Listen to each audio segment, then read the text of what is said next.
Hello, and welcome to another version of Costume Confidential. So today I want to tell you a couple of things about how we're going to keep our staff and some of the volunteers that will also be appearing nice and warm and cozy during the 10 days of our Christmas Drive-Thru Tour, which is coming up in November and December. Sometimes it can be very chilly around here. We are very close to Highway 7, so we're sort of in a little bit of a different weather zone, and we got to make sure that people are comfortable if they're going to be walking around the village, and certainly in appropriate costuming. So let me just give you a sort of a bottoms-up look at what the ladies will be wearing. So just to bring this lady over here, the first thing I want to show you is we make sure that people are comfortable underneath. So the first thing that we do is we give them a quilted petticoat. This is super warm. It has wool batting between the two layers, so that's really nice. We also try to make sure that they have on at least 2 pairs of socks. Now, it would be nice if everybody had lovely knitted socks like this. These are very time consuming to knit, and we don't have a lot of them. So what we ask them to do is to wear their own socks, but our secret museum's little trick is that you take a bag, like a Toronto Star bag, and you put on one sock, then you put this bag over top, then you put the next sock on so you can't see the plastic, and your feet will stay toasty warm all day during walking around the village. So that's a nice little trick that we have.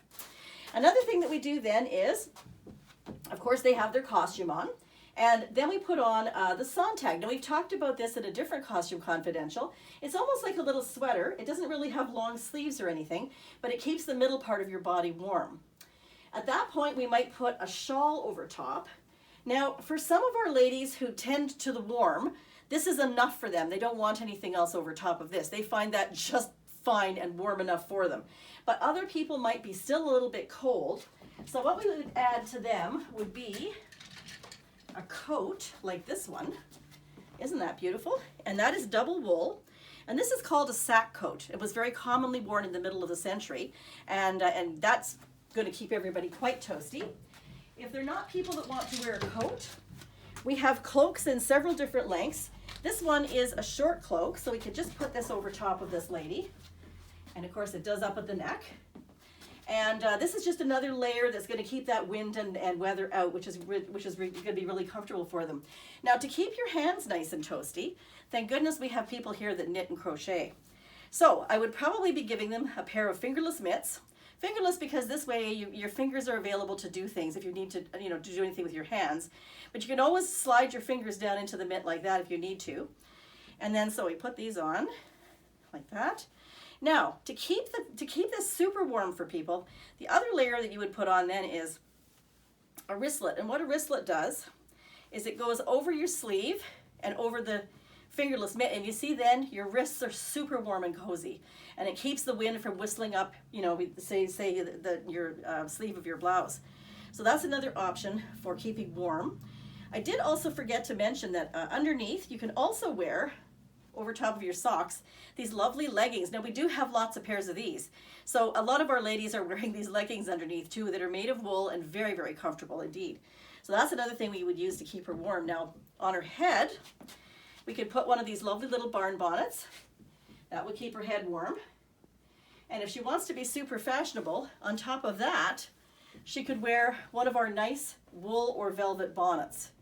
And that would keep her completely toasty. Actually, sometimes when people are all togged up in all of this gear, they are actually super hot and they have to shed a layer, like maybe take the Sontag off or something. So we do have to keep that in mind. The other thing that I completely love, and it's going to move lady back here, I find these so elegant and lovely, is our full-length cloaks. Now this one is double wool, so green on the outside, cream on the inside. And these are, as I fall into it here, these are so incredibly cozy. They are just gorgeous and so elegant, I think. So that's really nice. If you're one of those thin people that doesn't have any insulation, then I would definitely put one of these cloaks on you. The final touch, I guess, for Our Lady would be a knitted scarf, and we have lots of scarves knitted by our Nimble Thimble, so that's one of the really pretty one there. So then we would probably put that on her as well. And we don't forget about our men either. This is a sack coat here, also a sack coat for men. Again, double wool, and then he has a scarf. He has, now I could give him fingerless mitts and wristlets, or he could just wear a pair of these nice warm knitted gloves. Those are really comfortable too. If he's a man that's really fashionable, what I might put on him is this incredibly heavy greatcoat. Now the thing about a greatcoat is, you can see that it's very heavy wool, but it also has this wonderful shoulder cape. And the idea of these capes was to keep the weather off your shoulders, and it would just, you know, if it was raining or something or snowing, it would just go straight down and not hit you midship sort of thing. So this is an incredibly, I can tell you it's quite heavy. This is incredibly warm, and if you saw one of our gentlemen wearing these, he would probably be wearing a top hat, a more formal type of hat, which is also made of wool or beaver felt. So again, the top of his head would be kept quite cozy. So that's some of the things that we wear while we're here and volunteering. And if you haven't already bought tickets to our Christmas Drive-Thru Tour, I urge you not to delay, because it seems like our drive-through tours are incredibly popular and selling out very fast. This is a safe way for you and your family during a COVID year to celebrate some of our early Christmas traditions and to see some of our staff and a sprinkling of volunteers dressed in clothing moving around the village. And I think you're going to really enjoy it.